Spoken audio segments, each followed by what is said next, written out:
Thank you for asking me to participate in this 26th commemorative event. This is the time of year that we do come together to remember the victims and pledge our support to the survivors.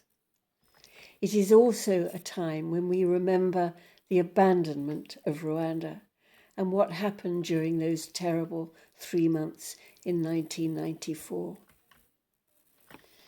I have in my archive the cable that the International Committee of the Red Cross distributed on April the 28th, 1994. It amounted to the most strongly worded statement in the history of the International Red Cross. And it described what was happening in Rwanda. Whole families were being exterminated. Babies, children, old people, and women were being killed in the most atrocious circumstances. The statement described how the cruelty knew no bounds. The statement also described an astonishing level of organisation for the killing, the political resolve and determination. And the International Committee of the Red Cross pleaded with the Security Council to act, to end what was described as the terrifying mechanism of the massacres.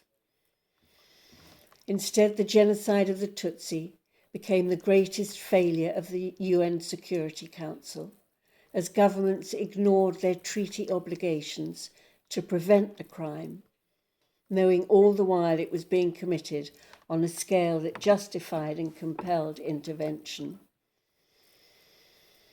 In a milestone moment of shame, in the evening of April the 21st, the Security Council had voted to withdraw its UN peacekeeping force from Rwanda, knowing all the while that the genocide of the Tutsi was underway.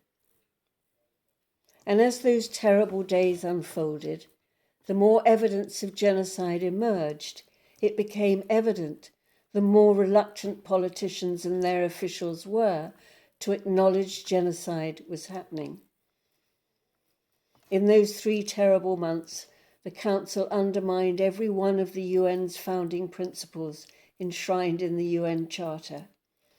It rendered worthless the Universal Declaration of Human Rights and all the other celebrated human rights treaties, including the 1948 Genocide Convention that enshrines the promise of never again.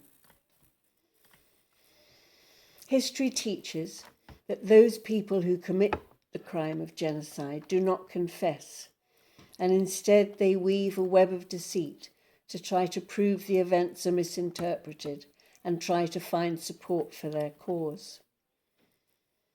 Genocide denial that follows every genocide is designed to spread confusion and cause doubt. Its aim is to destroy truth and memory. Deniers do not reject the authority of the truth and oppose it. They pay no attention to it at all.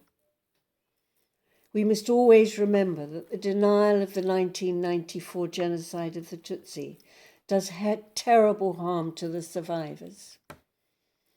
For the survivors, this is not a distant event from 26 years ago to be commemorated once a year.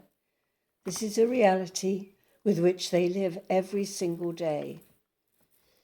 We owe the victims and the survivors to challenge genocide denial wherever it occurs.